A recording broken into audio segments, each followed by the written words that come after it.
My name is Tyler Haywood. I am the Kansas Secretary of the Department of Wildlife, Parks, and Tourism. I will be moderating this meeting to keep things civil, and while I am not impartial on this topic, I will keep order amongst all parties involved. I will also state my case and opinions at the end. First up is Austin Anderson. As the superintendent of St. John's and Hudson, I am in charge of only 100 students in 7th through 12th grade. Out of these students, a large percentage is affected by farming. Many have family and relatives that use the farmland of St. John's and Hudson. These students rely on the local farmers for their income and their parents' employment. The water rights going to the farmers would benefit our student body greatly. Local areas benefit financially, and actively farmed land brings in more money. This farmland contributes financially to the school district and all the students that I oversee. The refuge provides almost no jobs and no money to our community in St. John's and takes valuable water away from the many farmers in our community. Even the local businesses profit from locally grown crops. Thank you.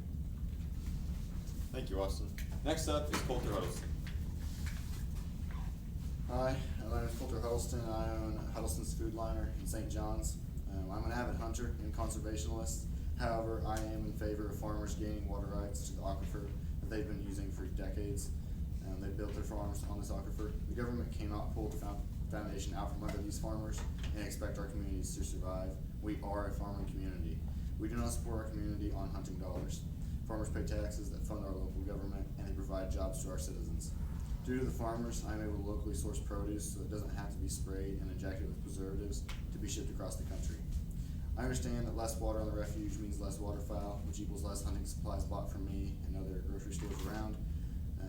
But we are in the middle of the flyway, and the waterfowl will never completely pull out, so we'll still have hunting dollars to support us. I believe that farmers and conservationists can reach an agreement to loan water rights to farmers with stipulations like it's been done across the country already.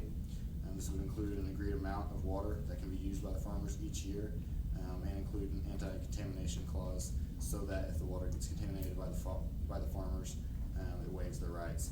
This way, both parties are sufficiently covered by law. I stand in favor of giving the farmers the rights to the water they need to continue to build our community. Thank you. Thank you, Coulter. Up next is Zane Shireman. Hi, I'm Zane Shireman, and I'm owner-operator of Shireman Farms. I'm a third-generation farmer. I've made my living farming, and I need to irrigate my crops to make them grow. In 2019, the crops that I was being able to irrigate, I was getting 207.3 bushels per acre of corn. While my crops that were not being able to get irrigation, I was getting 106.5 corn bushels per acre. I'm losing roughly 100 bushels of corn because I cannot irrigate my crops properly.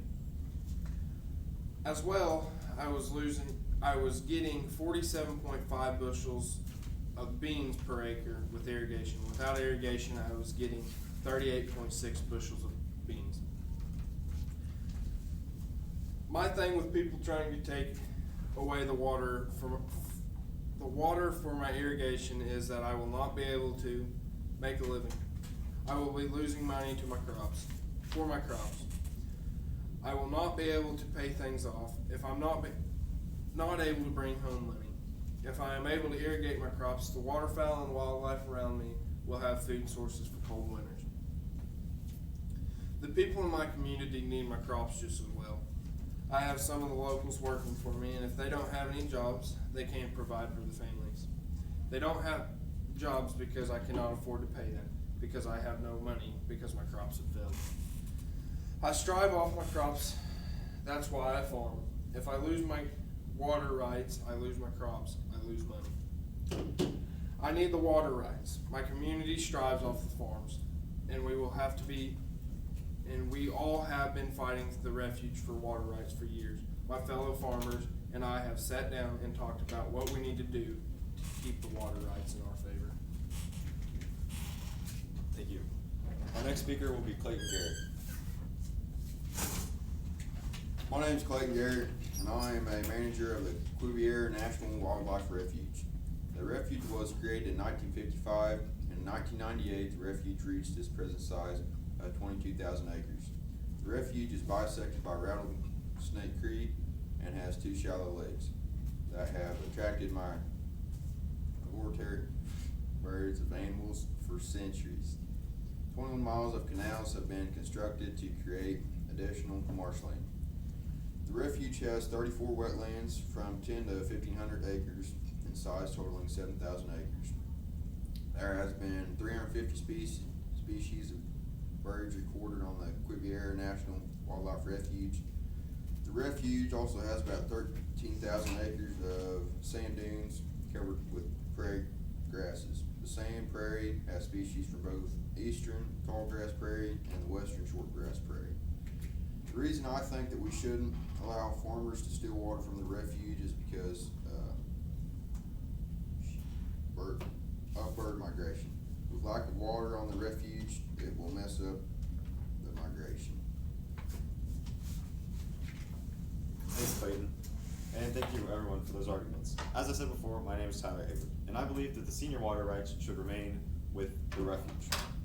In 2014, the National Park System received more than 292 million visitors. These visitors spent about $15.7 billion inside the parks. That is enough money to provide about 277,000 jobs. A lot of others have mentioned local jobs, but I think that number just blows local jobs out of the water. The Cuvier National Water Reserve is a tiny park compared to national parks like Yellowstone and Yosemite. But the money from those larger parks funds the smaller parks. In a way, every American who pays federal income taxes will contribute to the national park budget. That's because the federal government foots the bill for the National Park Service. This means that even people here in St. John's, Kansas are paying for the Cuvier Refuge. The plan that the Groundwater Association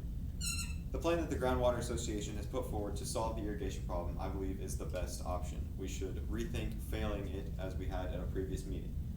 And I think that is the best solution. Thank you. Alright, so everyone in favor of giving water rights to the farmers, please raise your right hand. All opposed? Water rights will be given to the farmers. Thank you.